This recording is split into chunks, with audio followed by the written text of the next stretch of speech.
नमस्कार दोस्तों, आप सबका हमारे इस YouTube channel astro CP Tripathi में बहुत बहुत स्वागत है। मित्रों, आज हम चर्चा करने जा रहे हैं महाभारत काल के वो कौन से श्राप थे जिन्हें आज भी लोग भुगत रहे हैं। मित्रों, यूँ तो आपने महाभारत से जुड़ी कई कथाएं सुनी होंगी, परंतु महाभारत से जुड़ी कई ऐसी कथाएं हैं जिससे आज भी हिंदू जनमानस अनजान है। इस वीडियो में हम आपको महाभारत काल में कुछ ऐसे श्राप दिए गए जिनके बारे में बताने जा रहे हैं, जिसके बारे में ये माना जाता है कि उन श्रापों को आज भी जनमानस भुगत रहे हैं। तो मित्रों, वीडियो में हम आगे बढ़ें, आप हमारे चैनल को जल्दी से सब्सक्राइब कर लीजिए। लाल रंग का सब्सक्राइब बटन है, उसे टच कीजिए। उसके बाद में घंटी के निशान को टच कर लीजिए और ऑल ऑप्शन को टच कर लीजिए। मित्रों, पहला श्राप युधिष्ठिर द्वारा स्त्री जाति को दिया गया श्राप है। महाभारत में दिए गए श्रापों में युधिष्ठिर का स्त्री जाति को दिया गया श्राप सर्वविदित है, सभी लोग जानते हैं। महाभारत में वर्णित कथा के अनुसार जब कुरुक्षेत्र में युद्ध के दौरान अर्जुन ने महारथी कर्ण का वध कर दिया, तब पांडवों की माता कुंती उसके शव के पास बैठ करके विलाप करने लगी। यह देख करके पांडवों को बड़ा ही आश्चर्य हुआ कि आखिर ऐसी क्या बात है जो हमारी माता हमारे शत्रु के शव पर अपना आंसू बहा रही है।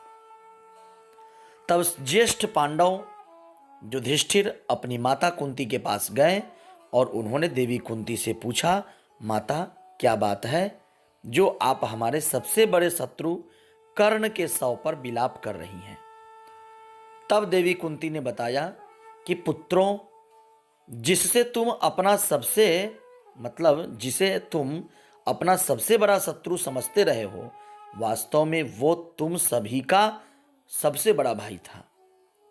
कर्ण राधे नहीं बल्कि कौंतेय था। अपनी माता के मुख से ऐसी बातें सुनकर के पांचों पांडव दुखी हो गए।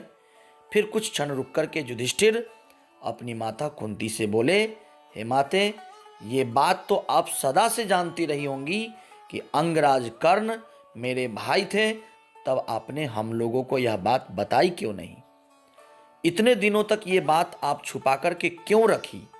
आपके एक मौन ने हम सभी को अपने ही भाई का हत्यारा बना दिया।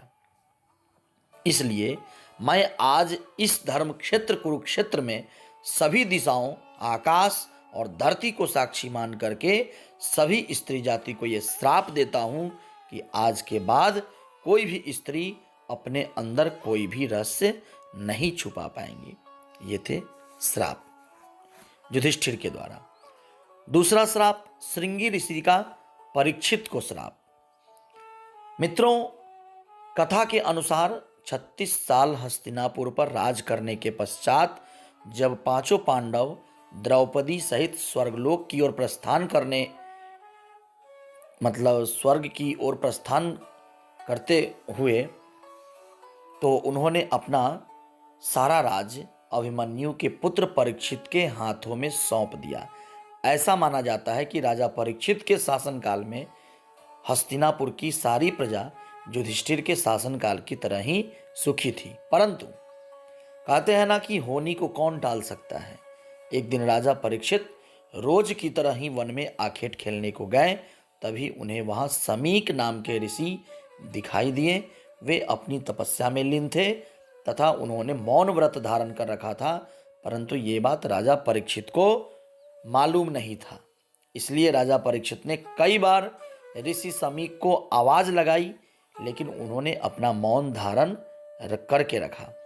यह देखकर राजा परीक्षित को क्रोध आ गया और उन्होंने क्रोध में आकर ऋषि के गले में एक मरा हुआ सांप डाल दिया।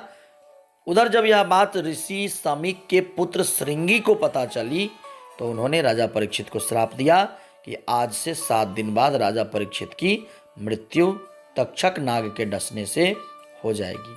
और अंत में ऋषि श्रृंगी के श्राप के कारण राजा परीक्षित की मृत्यु तक्षक नाग के डसने के कारण ही हुई और ऐसा माना जाता है कि उसी के बाद कलयुग की शुरुआत हुई, क्योंकि राजा परीक्षित के जीवित रहते कलयुग में इतना साहस नहीं था कि वह इंसानों पर हावी हो सके।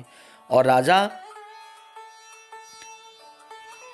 परीक्षित को ये श्राप दिया श्रृंगी ऋषि ने। भागवत में भी इसका वर्णन है, तक्षकः सप्तमे हनि। और आज हम सभी इस कलयुग को उसी श्राप के कारण भोग रहे हैं।